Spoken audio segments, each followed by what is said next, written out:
Welcome to Talk Wave, making waves, one talk at a time.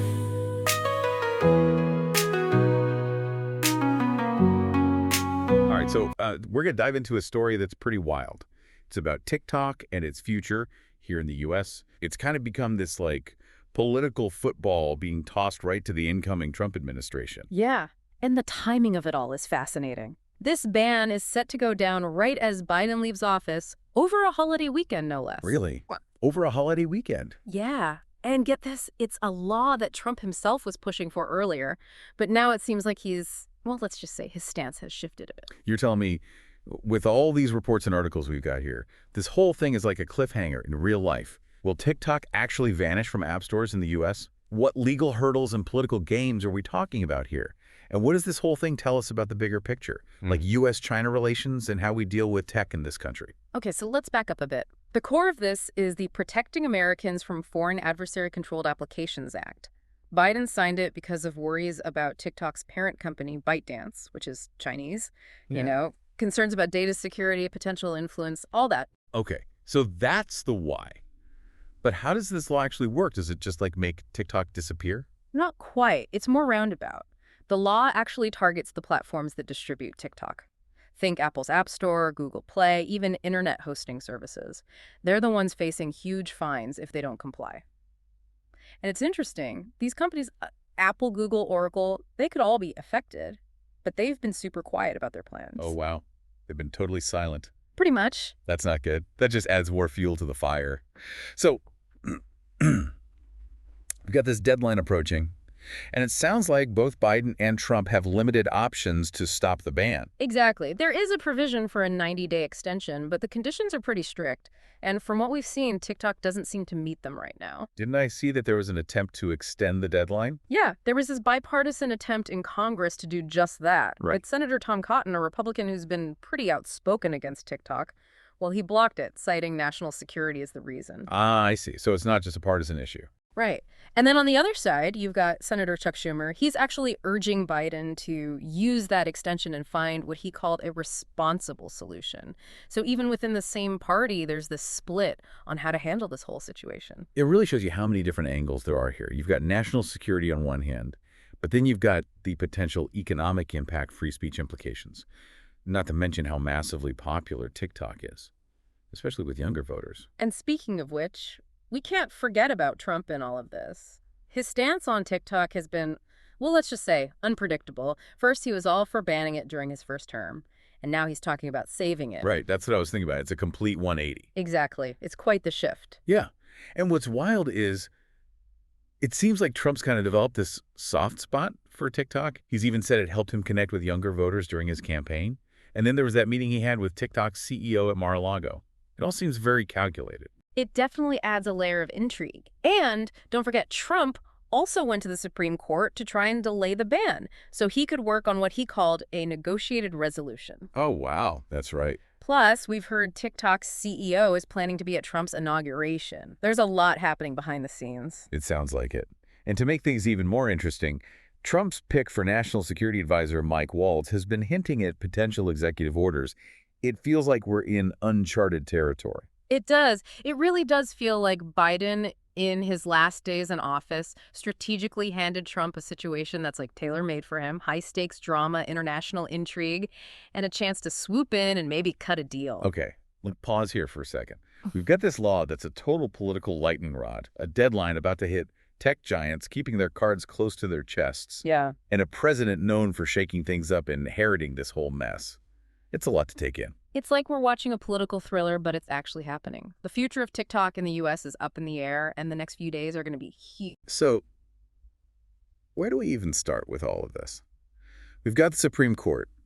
They seem to be leaning towards upholding the ban. A president who's known for, let's just say, unconventional tactics. And then this whole U.S.-China thing looming in the background. Let's take it one step at a time. The Supreme Court, based on what we've seen from their arguments and the Chief Justice's questions about ByteDance and their potential intelligence work, it seems like they're probably going to uphold the law, which would be a big obstacle for TikTok to get over. But then there's Trump. He's never been one to back down from a challenge, especially when it comes to legal stuff. He's shown that he's willing to push the limits and use those executive orders to get what he wants. Could he try to just go around the Supreme Court? He could, I mean, it's definitely possible for those who might not know. An executive order is basically a directive from the president that has the force of law. But they could be challenged in court, and their power isn't unlimited. Trump could argue that the national security risks are being blown out of proportion, or that a deal with TikTok could fix those concerns. But any move like that would probably end up in court, adding even more complexity to this whole situation. And we can't forget about the political reasons behind all of this. If Trump can make himself look like the guy who saved TikTok, especially for those younger voters, that could be a huge win for him politically. Right. It could affect his upcoming term, his legacy. It's a powerful story to be able to control. And this whole thing really shows the tricky balance between national security and free trade. The U.S. wants to protect its own interests, but it also doesn't want to stop innovation or mess up its relationship with China, which is a major player in the global economy. It's almost like TikTok is this little app that's stuck in the middle of a tug of war between two superpowers. So with everything going on, what are the most likely things we could see happening? Is it really possible that TikTok could completely disappear from the U.S.? One scenario is that the Supreme Court does uphold the law, and even with Trump trying to stop it, the ban happens as planned. That would be a win for the people who think national security is the most important thing. But knowing how Trump likes to make big moves, I wouldn't be surprised if he tries to find a way around the Supreme Court's decision, maybe through an executive order or some other legal thing. I agree. That's definitely possible. And remember, we know Trump's team has been looking at different options, and there are rumors about secret negotiations happening. The fact that TikTok's CEO is going to be at the inauguration makes it even more interesting. Which brings us to the possibility of a last-minute deal. Could we see Trump coming in at the very end, making an agreement that lets TikTok stay in the U.S., maybe with some rules or compromises? That's a real possibility, especially with Trump's history of deal-making and wanting to be seen as the guy who solves problems. But any deal would have to address the main national security concerns that caused the ban in the first place. So it sounds like there are three main possibilities. The ban happens, Trump finds a way around it, or a deal is made. Each one has its own consequences and effects. It's like one of those choose-your-own-adventure books. But the fate of a huge social media platform and maybe even U.S.-China relations are at stake. Exactly. And it's not just up to Trump, the Supreme Court, Congress. Even the tech companies themselves could have a part in the final outcome. It's a complicated web of competing interests and viewpoints. So for everyone out there who's glued to their phones, waiting to see what happens to TikTok, what should they be watching for in the next few days? What are some signs that could tell us where this is all headed? Keep an eye on the Supreme Court. If they make a decision, that will have a big impact on the legal side of things and what Trump can do. And what about Trump himself? Any clues we should be looking for in the things he says or does? Pay attention to how he talks about it. Is he focusing on the national security risks or trying to downplay them? Is he talking about making a deal or is he taking a hard line? His words could give us some insight into his plan and what he wants to happen. And then there are those tech companies that have been so quiet. Could their actions or lack of action tell us anything? Definitely. If companies like Apple or Google start saying publicly what they're planning to do, that could be a sign of what's coming. They're in a tough spot, but what they do could have a major impact on whether or not you'll be able to find TikTok in your app store. So we're all on the edge of our seats, waiting to see what happens next. It's a high-stakes game where every move could change everything.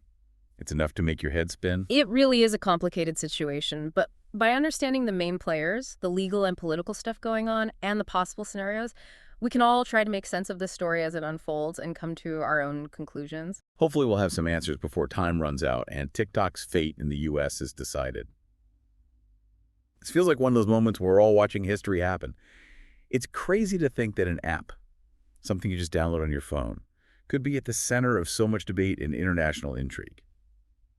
As we wrap up our deep dive into the fate of TikTok in the U.S., it feels like we've gone through this maze of legal battles, political maneuvering, and even some tech world drama. Yeah, and it's not just about the app itself, right? If we take a step back, we see TikTok caught in this bigger story, the growing tension between the U.S. and China, all the worries about data privacy and national security in this digital age we live in. It makes you think, are all those other foreign tech companies that do business in the U.S. watching this whole TikTok thing really closely?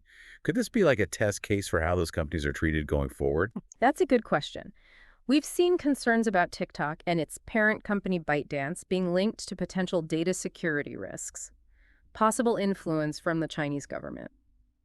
It all taps into this broader anxiety about China's growing power in the tech world and what that means for U.S. interests. And let's be honest, TikTok isn't just about silly dance videos anymore. It's become this powerful way to communicate, spread news, and even influence politics. It's not surprising that governments are paying attention. Absolutely. Even Trump himself has said that TikTok played a role in his recent campaign, which says a lot about the platform's reach and potential impact.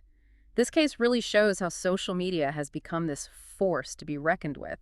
It's shaping our political conversations, our culture, even touching on national security concerns. It's a lot to think about, and I gotta admit, as we get to the end of our deep dive, I'm left with more questions than answers. What's going to happen to TikTok in the U.S.? What does this mean for other foreign tech companies? And how will this whole thing affect the already complicated relationship between the U.S. and China? Those are questions that even the experts don't have clear answers to right now. The situation is still developing, and there are just so many factors involved. But what's important is that we all stay engaged, stay informed, and keep talking about the role of technology in our lives and in the world. This TikTok case is just one piece of a much bigger puzzle, and it's up to all of us to try and understand the whole picture. So, to everyone who joined us on this deep dive into the world of TikTok court battles and global power dynamics, here's our final takeaway. Stay curious, stay informed, and stay engaged. The future of technology and how it shapes our lives is being written right now, and we're all a part of that story.